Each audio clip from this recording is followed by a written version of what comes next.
Salam teman-teman, setelah kita telah selesai membahas surat kepada 7 jemaat gereja di Asia Kecil, kita sudah sampai kepada penglihatan Yohanes tentang tata Allah. Mari kita mulai saja, yang diambil dari Wahyu 4 ayat 1 sampai 11. Wahyu 4 ayat 1 sampai 2. Kemudian daripada itu aku melihat, yaitu Yohanes yang melihat, sesungguhnya sebuah pintu terbuka di surga, dan suara yang dahulu telah kudengar berkata kepadaku, seperti bunyi sangkakala, katanya, naiklah kemari, dan aku akan menunjukkan kepadamu apa yang harus terjadi sesudah ini. Setelah aku dikuasai oleh Roh, dan lihatlah sebuah takhta terdiri di surga, dan di takhta itu duduk seorang.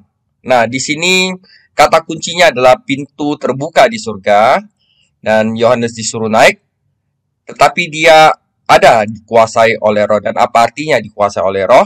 Oke, ini adalah bagian pertama yang kita akan bahas. Oke, sebelumnya mari kita review tentang mimpi Yakub. Oke, visi ini dengan pintu terbuka dan panggilan untuk naik mengingatkan pada mimpi Yakub, yaitu bapa bangsa Israel. Kejadian 28 ayat 11 sampai 12. Ia sampai di suatu tempat, yaitu Yakub, dan bermalam di situ, karena matahari telah terbenam. Ia mengambil sebuah batu yang terletak di tempat itu dan dipakainya sebagai alas kepala.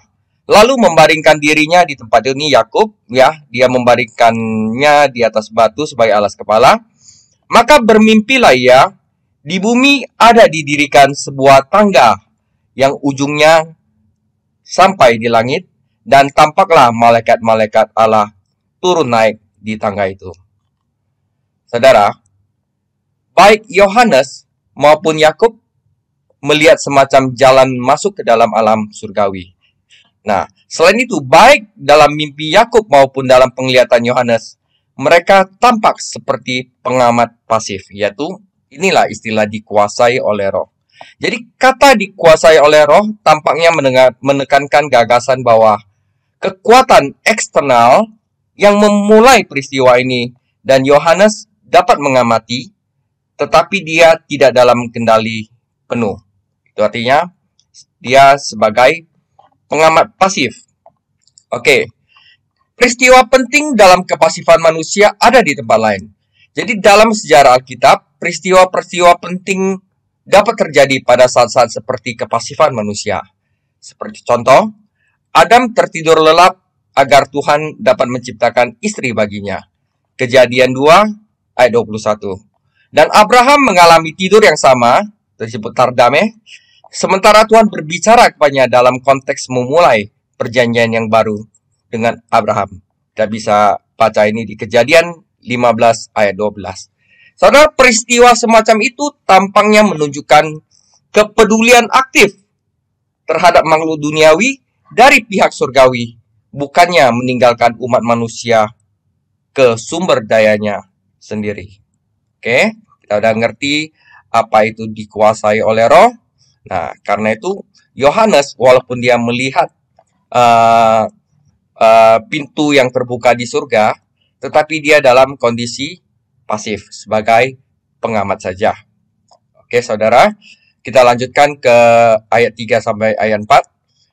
Nah, setelah Yohanes masuk ke dalam pintu itu, di dalam surga itu dia melihat tahta. Nah, dan dia yang duduk di tahta itu nampaknya bagaikan permata yaspis dan permata sardis. Dan suatu pelangi melingkupi tahta itu, gilang gemilang bagaikan jamrud rupanya. Dan sekeliling tahta itu ada 24 tahta, dan di tahta-tahta itu duduk 24 tua-tua yang memakai pakaian putih dan mahkota emas di kepala mereka. Saudara ingat ya, yang duduk di tahta itu bagaikan permata yaspis dan permata sardis, dan suatu pelangi melingkupi tahta itu gilang gemilang bagaikan jamrud. Jamrud adalah warna hijau. Jadi hanya bentuknya seperti pelangi, bukan warnanya seperti pelangi. Nah, nanti akan saya tunjukkan gambarnya. Oke. Nah, Yohanes yang menulis Wahyu secara pasti sangat mengacu pada penglihatan-penglihatan yang ada di dalam Alkitab Perjanjian Lama, terutama deskripsi Nabi Yeskiel. Menariknya, Injil Yohanes kanonik juga memiliki banyak kesamaan dengan Yeskiel, terutama yang berkaitan dengan motif imamat dan topik yang berhubungan dengan bait suci. Sebenarnya, Injil Yohanes mungkin mendukung gagasan tentang penulis yang sama untuk kisah itu, dan surat Wahyu juga. Nah, kita baca dulu Yeskiel 1 ayat 26-28. Di atas cakrawala yang ada di atas kepala mereka, ada yang menyerupai tata yang kelihatannya seperti permata lasurit, dan di atas yang menyerupai tata itu ada yang kelihatan seperti rupa manusia. Dari yang menyerupai pinggangnya sampai ke atas, aku lihat seperti suasa mengkilat dan seperti api yang ditudungi sekelilingnya. Dan dari yang menyerupai pinggangnya sampai ke bawah, aku lihat seperti api yang dikelilingi sinar. Seperti busur pelangi, sama ya seperti yang Yohanes tadi, yang terlihat pada musim hujan di awan-awan, demikianlah kelihatan sinar yang mengelilinginya, begitulah kelihatan gambar kemuliaan Tuhan. Tak kala aku melihatnya, aku sembah sujud, lalu kedengar suara Dia yang berfirman. Jadi baik Yeskiel maupun penglihatan Yohanes, ya, dilihatkan sebuah tahta yang mereka gambarkan seperti permata dan juga seperti ada busur pelangi, ya. Oke. Nah, saudara, busur pelangi di tata Allah itu adalah bukannya separuh busur seperti yang ada kita lihat seperti pelangi sekarang di dunia, tetapi seperti halo. Ada bundar karena di surga semuanya adalah sempurna. Warnanya bukan warna pelangi karena hanya bentuknya ya seperti pelangi. Warnanya di penglihatan Yohanes adalah seperti jamrud. Jadi di tahta itu ada busur pelangi dan pelanginya seperti ini. Jadi kedua penglihatan tersebut menggambarkan tahta surgawi dengan sosok yang duduk di atasnya. Kata permata sardis, permata lasurit, permata itu hanya memanfaatkan batu mulia untuk menghubungkan warna dan keagungan alam lain. Jadi mereka tidak tahu bagaimana cara mengekspresikan sesuatu yang luar biasa mulia. Karena itu mereka menggunakan batu mulia. Dan keduanya menggunakan deskripsi perkiraan, kata menyerupai atau kelihatan seperti. Oke? Jadi baik Yeskiel dan Yohanes menggambarkan melihat semacam kecemerlangan atau pancaran yang mengelilingi tahta, suatu bentuk cahaya yang tampak seperti pelangi seperti ini. Ini adalah gambaran tata Allah, di mana ada tata, di belakangnya ada suatu pancaran sinar yang seperti pelangi, warnanya seperti jamrud, hijau. Oke, nah kita lanjutkan lagi. Jadi kata-kata yang serupa bahkan mungkin dimaksudkan untuk menghubungkan dua visi tersebut di benak pembaca atau pendengar. Penerima surat Wahyu yang terinformasi, jadi orang yang membaca kitab Wahyu dan yang telah membaca dan mempelajari kitab Yeskiel akan menerima kesan jelas bahwa kedua penglihatan itu menggambarkan satu tahta surgawi yang sama karena dideskripsikan dengan cara yang sama. Oke. Nah, kita tadi di ayat 4, dan sekeliling takhta itu ada 24 tahta, di tahta-tahta itu duduk 24 tua-tua yang memakai pakaian putih dan mahkota emas di kepala mereka. Yaitu ini, 24 tua-tua memakai pakaian putih yang mempunyai mahkota emas di kepala mereka, mengelilingi tahtanya. Nah, siapakah 24 tua-tua di 24 tahta di sekitar tahta Allah? Nah, kita lihat penempatan mereka serta mahkota di kepala mereka tampaknya menunjukkan status dan otoritas yang sangat tinggi. Fakta bahwa para tua-tua duduk juga menunjukkan kedudukan dan otoritas yang tinggi. Pakaian putih biasanya mewakili kemurnian dan kekudusan di beberapa tempat dalam kitab Wahyu. Sungguh luar biasa. Penglihatan apokaliptik Yahudi kuno lainnya tidak memiliki catatan tentang pemandangan seperti ini, pemandangan tata Allah seperti ini.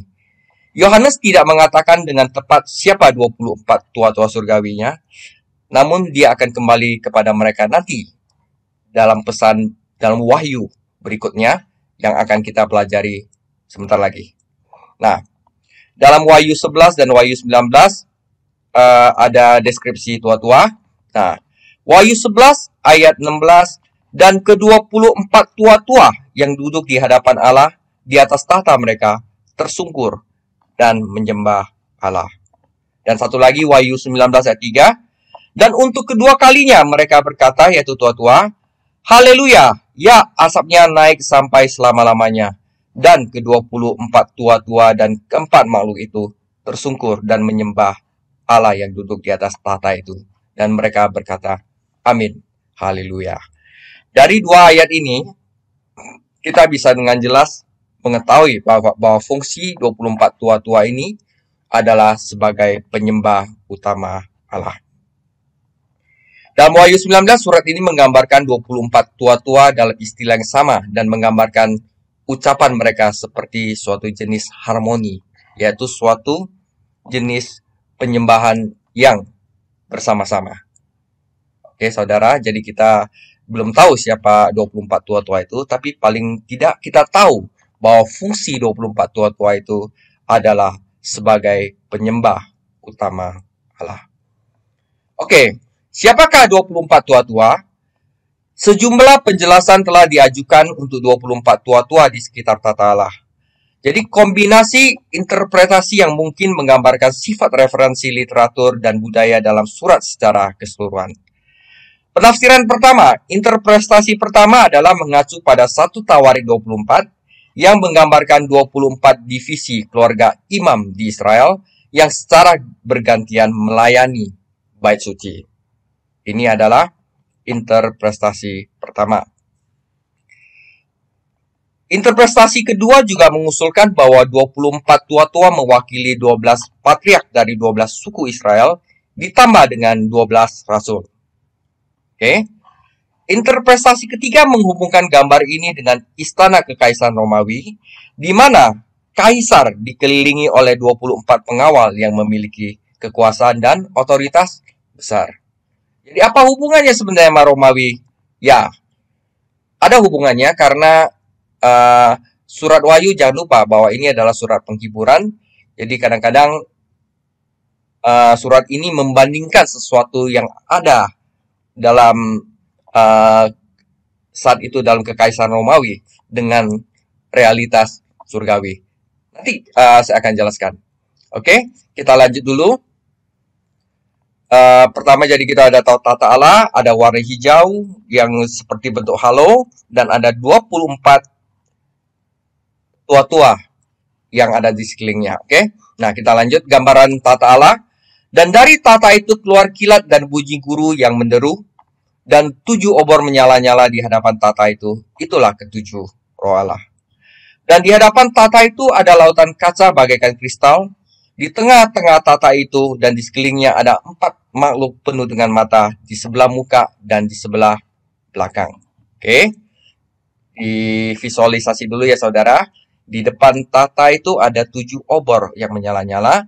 Dan ada 4 makhluk yang penuh dengan mata di sebelah muka dan sebelah belakang. Apa artinya itu?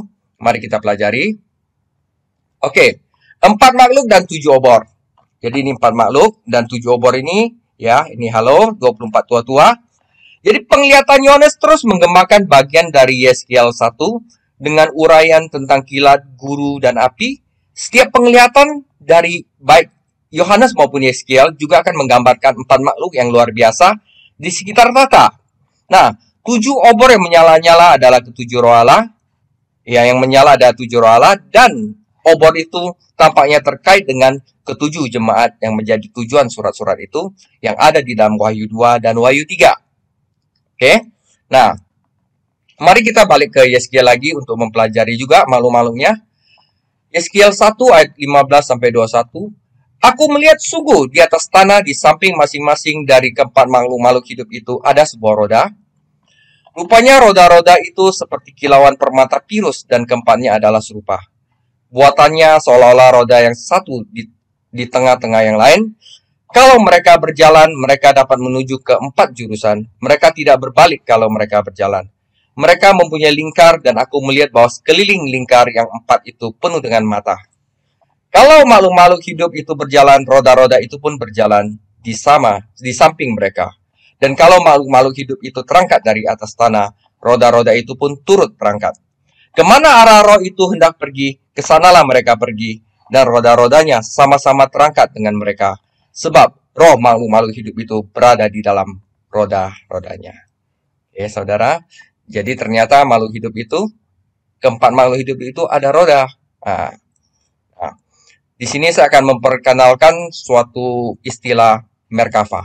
Atau dalam bahasa Inggris chariot, bahasa Indonesia adalah kereta. Nah, lautan kaca mungkin mencerminkan seluruh skenario. Ini mungkin memperkuat pemahaman Merkava atau chariot tentang tahta Allah yang ditemukan dalam banyak literatur apokaliptik Yahudi. Jadi dalam penglihatan seperti itu, ternyata tahta Allah itu tidak diam, tetapi bergerak. Jadi tidak statis, tidak di satu tempat, tetapi dapat bergerak, yang didorong oleh kekuatan misterius yang tidak dapat dijelaskan sepenuhnya dalam istilah manusia. Jadi ide tata Merkava menyiratkan bahwa Allah Israel itu dapat hadir di mana saja, tidak seperti dewa-dewa bangsa lain yang biasanya terikat pada patung, tanah, sungai, ada gunung. Jadi ini adalah tata Allah.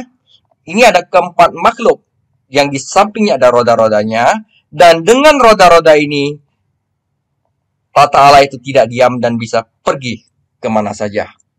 Jadi menyiratkan bahwa Allah kita adalah Allah yang maha hadir. Oke.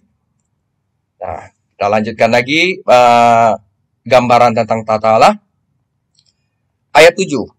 Adapun makhluk yang pertama sama seperti singa, dan makhluk yang kedua sama seperti anak lembu, dan makhluk yang ketiga mempunyai muka seperti muka manusia, dan makhluk yang keempat sama seperti burung nasar yang sedang terbang.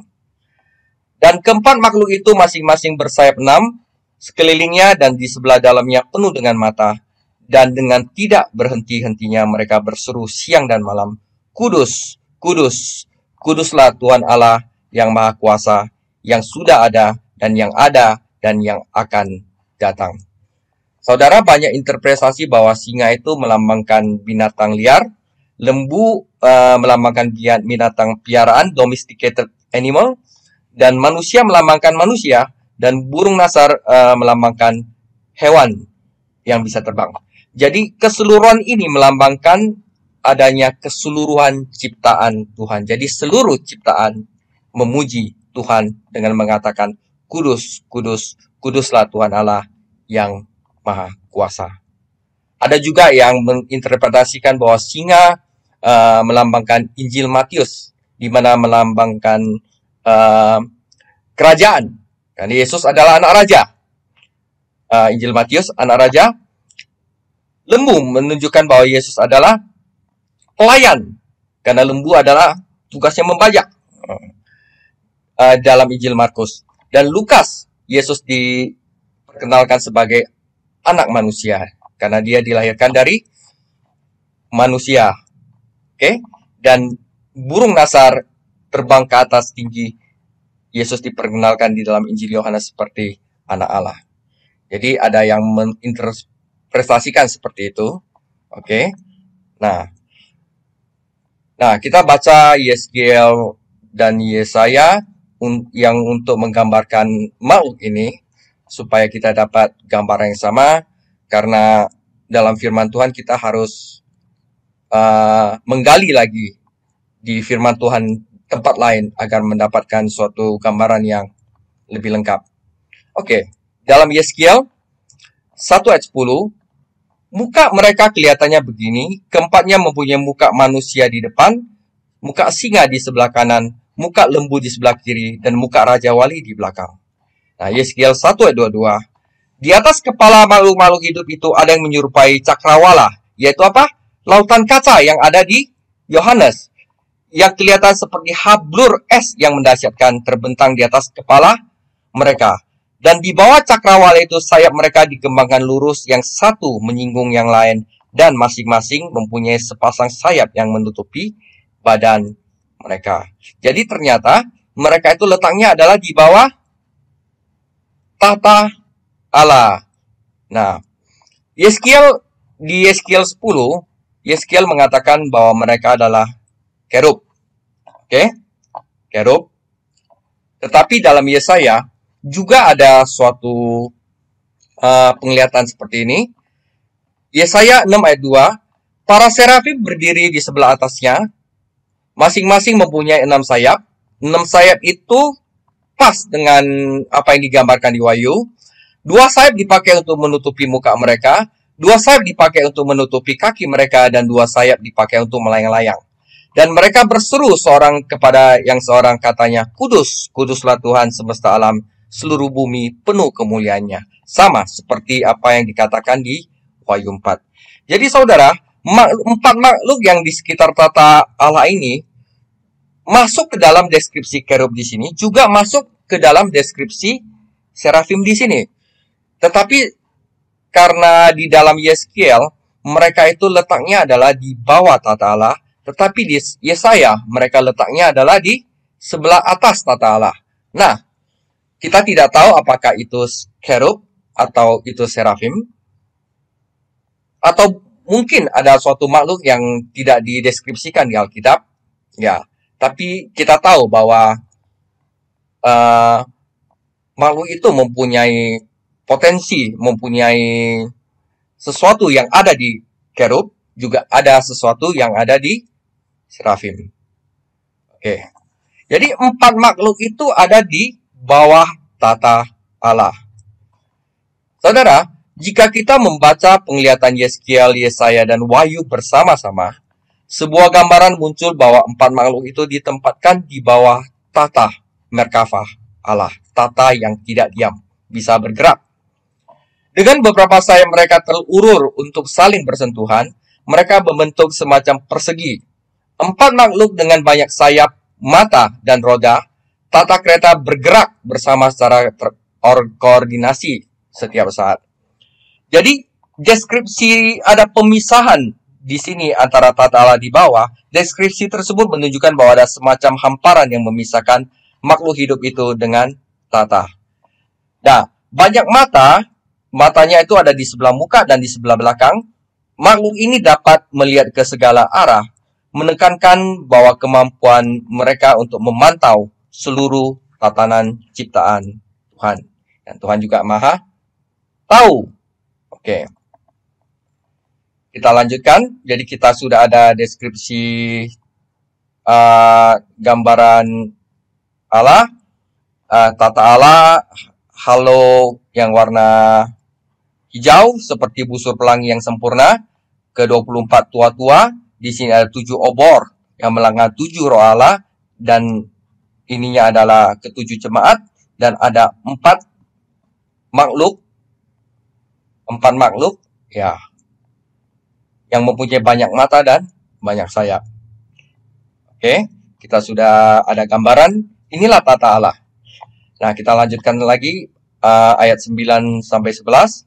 Dan setiap kali makhluk-makhluk itu mempersembahkan puji-pujian dan hormat dan ucapan syukur kepada Dia yang duduk di atas tata itu dan yang hidup sampai selama-lamanya, maka tersungkurlah ke-24 tua-tua itu di hadapan Dia yang duduk di atas tata itu, dan mereka menyembah Dia yang hidup sampai selama-lamanya.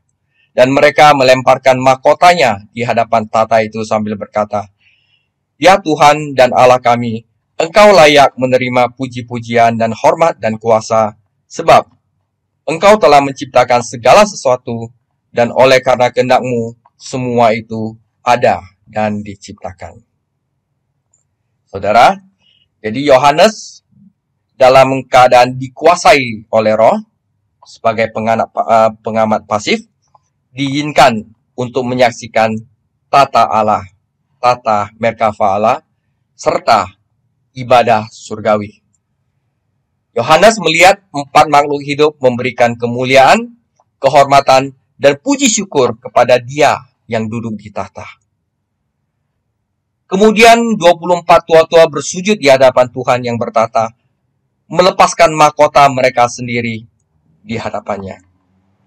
Saudara, visi ini terus-menerus menyinggung nubuatan Ibrani sebelumnya dan terkait dengan realitas Romawi dan secara simbolis mengungkapkan gambaran dari tata pencipta yang maha kuasa dari semua. Jadi saudara jelas ya, ini adalah gambaran penglihatan Yohanes tentang tata Allah yang ada di surga. Luar biasa bukan? Ya. Demikian sharing saya. Tuhan Yesus memberkati.